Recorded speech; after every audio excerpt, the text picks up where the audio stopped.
Hey, how you doing? This is Adam Post, publisher of more than 1,000 comic books and marketing expert covering Bud Light. Bud Light is doing secret layoffs as sales never recovered.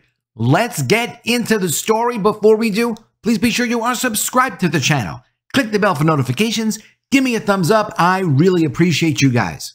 Coming from Bloomberg.com, and I've been looking around and there's no other information on this except on Bloomberg.com. Bud Light maker Anheuser-Busch InBev lays off workers in the U.S. They won't say how many people they laid off, but it's a significant enough story that it has coverage on Bloomberg.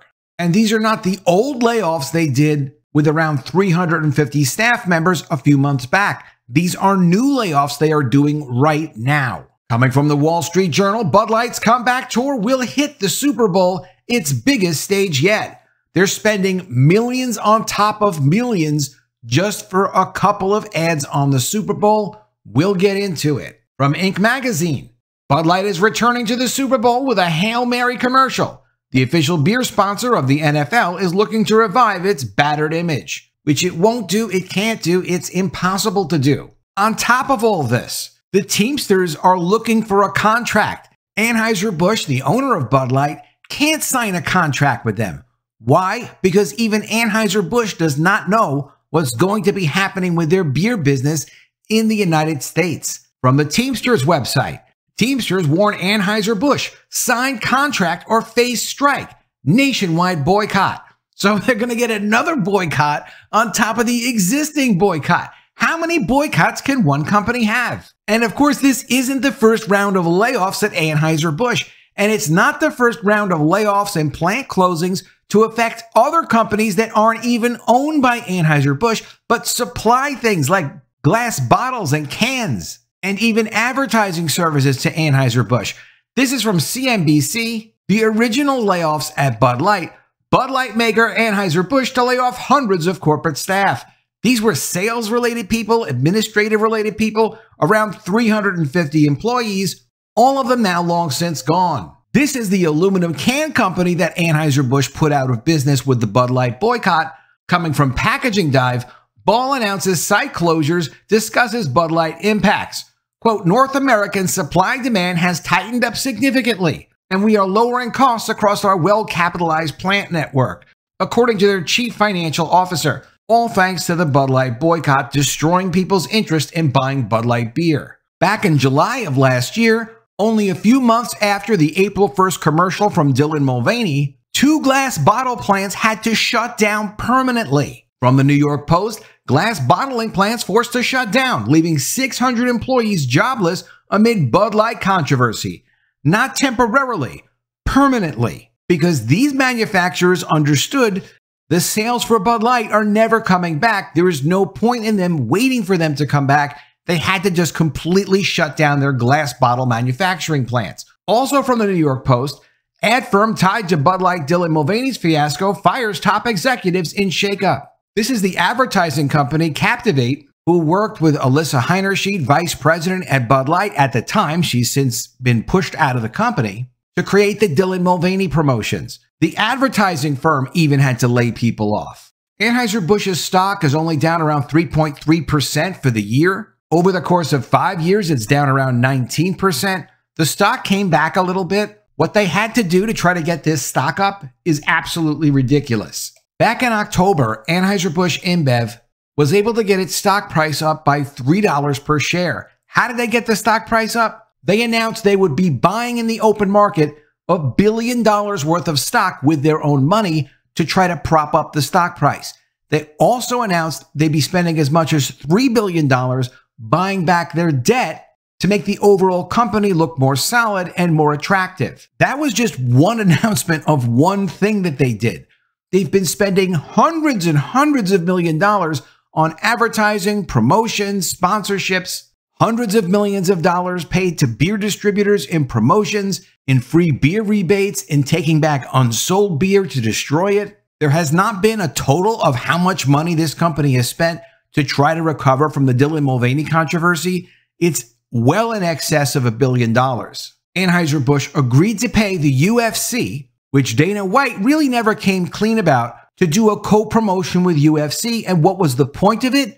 They would help the UFC get into foreign countries like China and South America and Africa, while the UFC, by featuring Bud Light, would make Bud Light more of a manly brand again to try to get it away from Dylan Mulvaney's identity. Bud Light is paying more than $100 million a year for the opportunity to do this, and the UFC just loves the idea of being able to get more distribution for their fights internationally. Anheuser-Busch InBev has tons of contacts with foreign countries, lots of beer that they sell in China, in South America, in Africa. They can help the UFC a lot. Dana White says it's because they both have the same values, and they hire veterans. The chief financial officer of Dana White's company explains, quote, "We want our partnerships going forward to reflect the global nature of our business, and the Modelo deal was a US-only deal. They want the global reach of Anheuser-Busch. They don't care what Anheuser-Busch does with the brand. They just want the UFC to get promoted internationally." Coming from Bloomberg, Bud Light maker Anheuser-Busch InBev lays off workers in the U.S. Anheuser-Busch InBev said it laid off an unspecified number of workers in its U.S. sales division as part of the world's biggest brewing company's strategy of focusing on its largest brands. Quote, "On January 12th, we announced updates to our U.S. sales team structure that will simplify our organization and bring even more focus behind our mega brand strategy," the company said in an email response to questions from Bloomberg News. "This will drive, quote, increased collaboration with our wholesaler partners and retailer customers." It would not disclose further details. Last year, the company said it would trim less than 2% of its U.S. workforce, or about 350 jobs, after an online promotion featuring transgender influencer Dylan Mulvaney that sparked a conservative backlash that absolutely destroyed their sales. Sales are still off around 30% by volume for the Bud Light brand.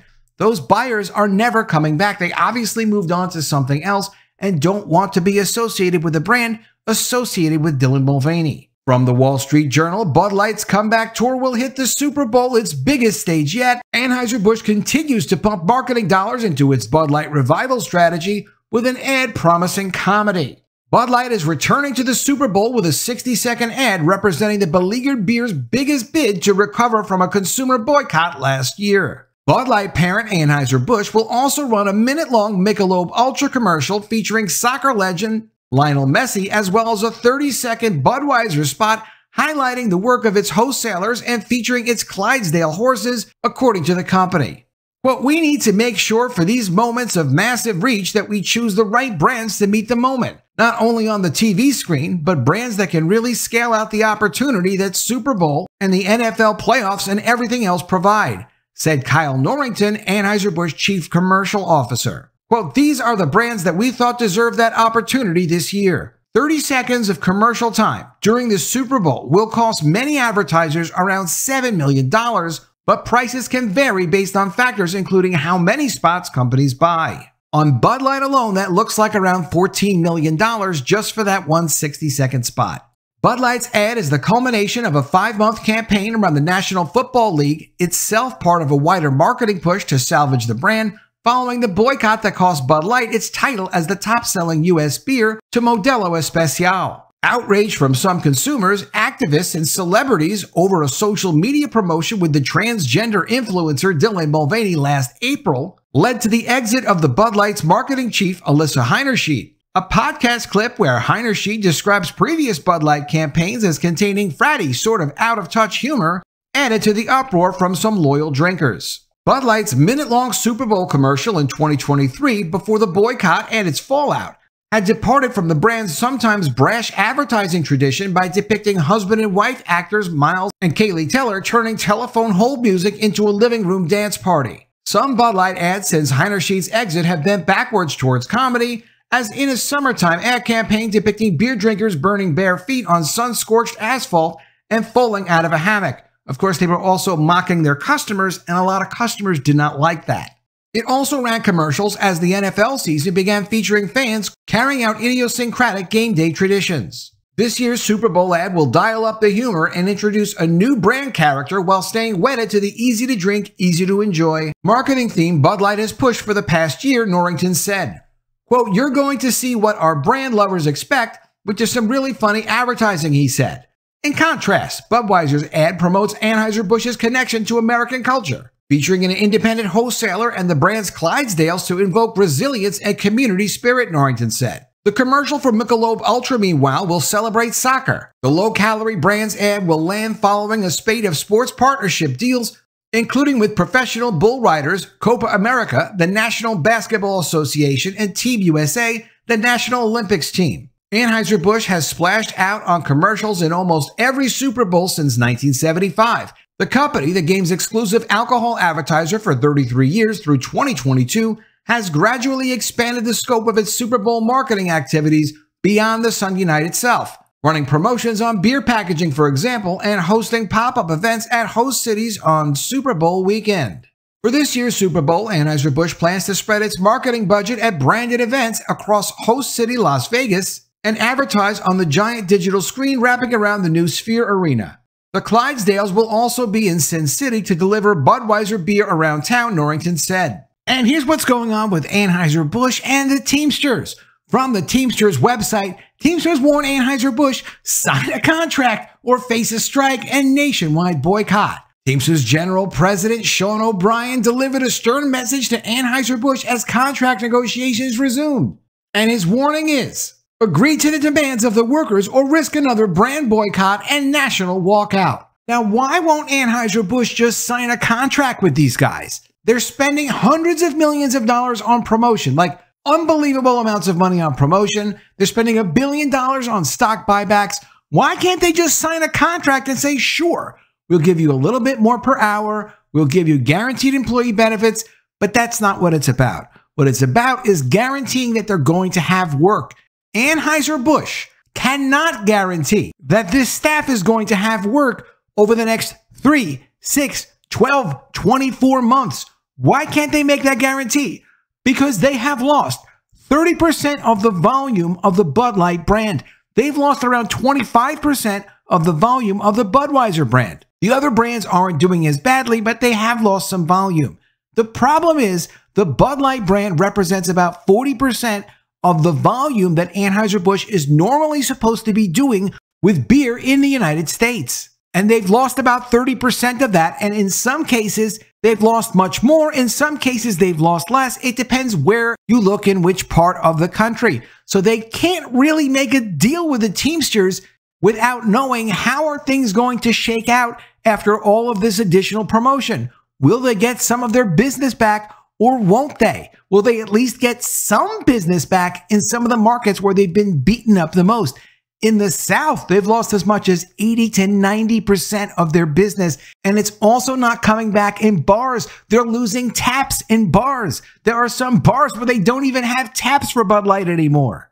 So how can they sign a contract guaranteeing manufacturing jobs when they know these jobs are probably not going to be there? That's why they're closing glass plants. That's why they're closing aluminum can plants. So how can you keep all of these jobs in place? Of course they can't. And they haven't had one major or even minor layoff in manufacturing yet to accommodate the loss of 30% of their volume.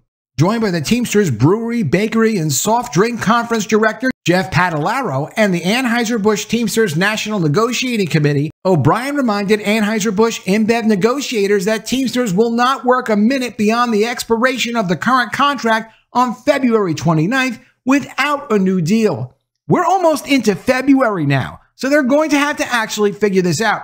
The surprising thing is, why won't management just be honest with the Teamsters and explain, hey, look, we have a serious problem. We're going to have serious layoffs. It's going to affect your members. There's nothing we can do about it because that part of the market they lost, they're never getting back. After telling Anheuser-Busch to respect the workers and sign an agreement, the Teamsters General President walked out of negotiations. Quote, Anheuser-Busch needs to check its moral compass, O'Brien said. They've ignored workers for months. They make up excuses not to come to the bargaining table. They take our labor for granted while they pour millions into corporate advertising. It's a disgrace. See, he's aware that they're spending all this money on advertising. They're spending hundreds of millions of dollars on advertising, even more.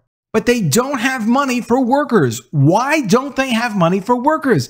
It's not because they don't like workers. It's because they don't want to tell the workers the truth that they've damaged their business forever. And that means they've damaged people's jobs forever. 19,000 some employees losing 30% of the volume, you can do the math. It should be a layoff of anywhere from 3,000 to 6,000 people, unfortunately. The Teamsters are more united than ever at Anheuser-Busch, and we're prepared for a full-scale strike and nationwide boycott. On December 16th, 5,000 Teamsters and 12 Anheuser-Busch breweries in the U.S. voted by 99% to authorize a strike. The Teamsters Negotiating Committee expects Anheuser-Busch to return to negotiations with a response to the members' pre-ratified model agreement. Quote, Anheuser-Busch has failed to address workers' issues, so our model contract does the heavy lifting for these executives. It's all laid out for them in black and white, what we need and what we've earned and what we expect. All Anheuser-Busch has to do is finally make a decision to respect its workforce. Let's get this thing done. There's no sense in Anheuser-Busch driving its brand into the ground by turning its back on the people who make the beer. I just don't see how they can sign a contract guaranteeing jobs to people that they know aren't going to exist unless they can turn the brand around, which is not going to happen. With Bud Light beer off 30% by volume, and of course that's not evenly nationally, it doesn't matter how much money they spend buying back their stock. It doesn't matter how much money they spend on Super Bowl commercials. People do not want the association with Dylan Mulvaney. Some people don't know about it. Some people don't care. For the people who do know and do care, they are not buying this beer ever again. Let me know what you think of all this in the comments below. Always love to see your ideas. Please be sure you are subscribed to the channel. Click the bell for notifications, give me a thumbs up, and I'll see you again soon with another video. And if I don't see you, I will miss you.